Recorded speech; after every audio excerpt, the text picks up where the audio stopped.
somebody just bought the dip and bought the dip hard as we dipped into correction territory for most of the major indices today, but recovered so strongly that we actually closed green. So today we're going to talk about who's buying and why. Ready? Let's dive in.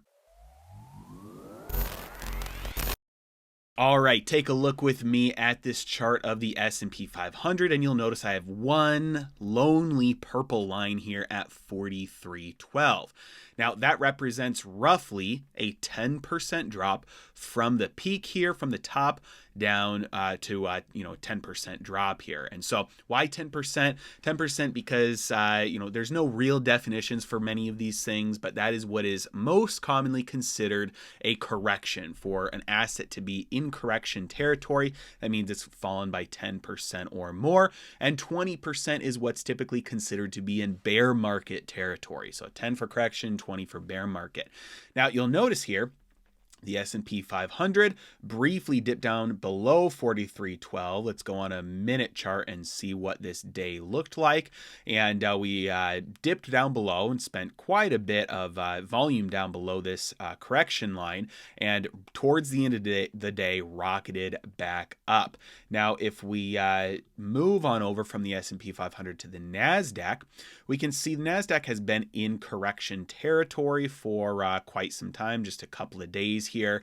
From the top over here in November, it moved sideways, and since then it's been really falling. In the last couple of days, it fell into correction territory. Still though, on this massive dip, was able to rally all the way up and close green. And if we look at the 1 minute chart here, we can see that it looks very similar to the price action of the S&P 500, not surprisingly at all. Let's now move over to the Dow. We can see that the Dow here didn't quite reach correction territory, but again, these definitions are loose. They're loosely held. They're not, strict definitions here. It's just what's most commonly accepted.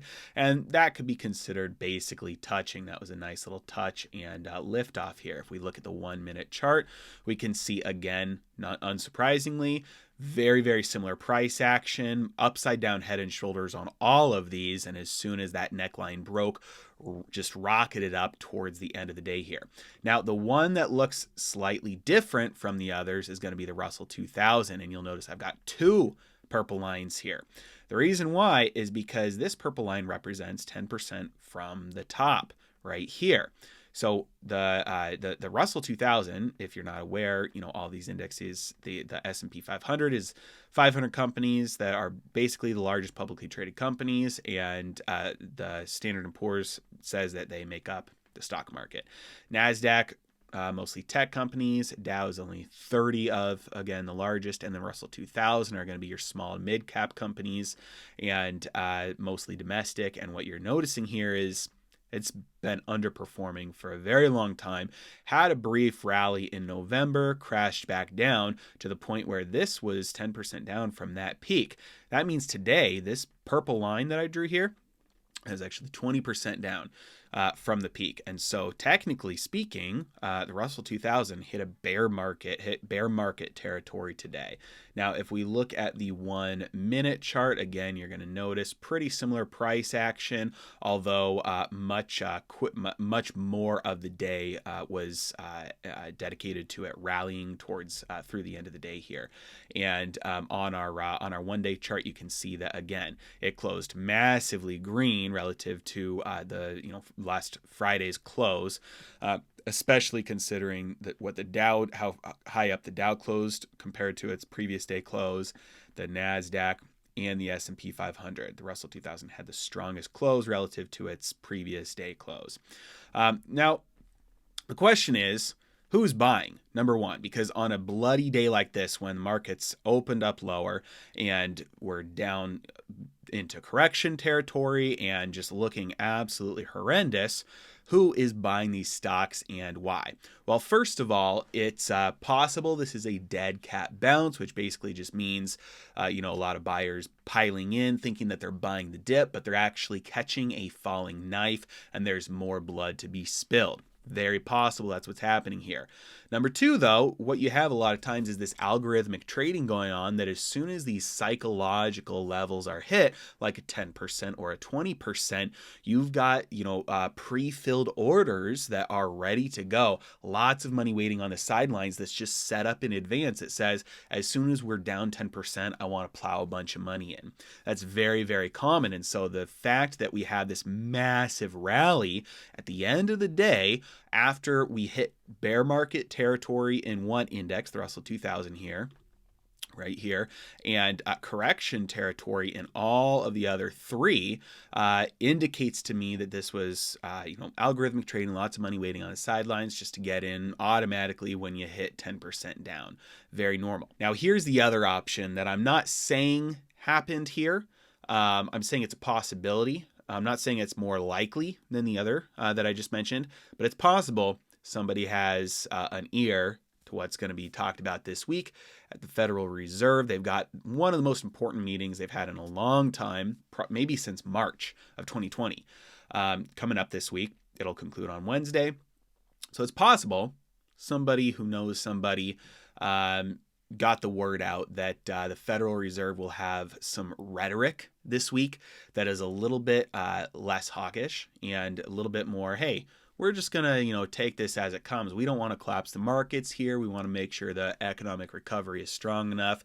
And if they don't come out and say, hey, we're raising rates 5 times this year, or, raising them, 50 basis points each time instead of 25 basis points each time, or, hey, we're stopping our purchases in February instead of March, or if you don't see an acceleration here, if we just see a reiteration of what they've said before, or maybe even backing off of that a little bit, then I think that gives a little bit more, credence to the possibility that somebody had the ear and big money started piling in as soon as they heard, hey, the markets are going to start rallying here because we're going to see a little bit more easy talk come out of the Federal Reserve this week, and the market should respond positively to that. So that's always a possibility. At the end of the day, we'll see what the Federal Reserve comes out with and says. If they come out and they say, a lot more tightening, faster tapering, all of that, I think this will look like a dead cat bounce in retrospect, and we probably have some more downside to go. If we come out and if the Fed comes out and they sound a lot more easy and they're being very light with their words and hey, don't take this to take it with a grain of salt. We want to make sure the economic recovery is strong enough to absorb the tightening, things like that.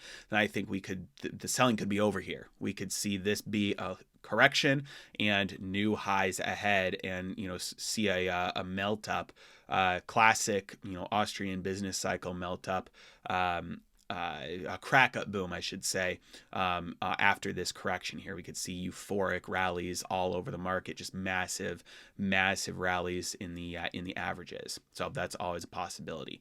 We'll keep you updated, and when the Fed does come out and announce what they've talked about, then we'll have a better idea. But as for now, some big money has bought the dip, so at least some people think it's blue skies ahead. Oh, and if you didn't see my last video on this, I wanted to invite you all to join me in Dallas. I'm going to be speaking at the Ninja Nation Speak Freely event March 5th in Dallas. The link is in the description below. I'll be speaking there about hyperinflation and portfolio allocation, specifically through hyperinflation. Andy Scheckman, CEO of Miles Franklin, will be there. Economic Ninja will be there, and we'll have some other people there who are going to be doing training on things like sales and small business, and it's going to be a great event. And so I will be there. I would love to see as many of you there as possible. The price is $150 for a general access ticket. It is a one-day event, but there's also, for any of you who are interested, there is a VIP ticket available, and that gives you admission to the previous night, the Friday night dinner with myself and the other speakers, plus access to the all-day event on Saturday. So I'd love to see as many of you there as possible. The general admission tickets are $150, and ticket prices are going to go up by $50 on February 5th. And so if you're planning on going, get your tickets now. We don't have the location nailed down yet, but it will be in Dallas, Fort Worth. And so you can get your flights, and we will give you the exact location of the event as soon as we nail it down. Link is in the description below. And as always, really appreciate you guys. Thanks so much for watching. Have a great day.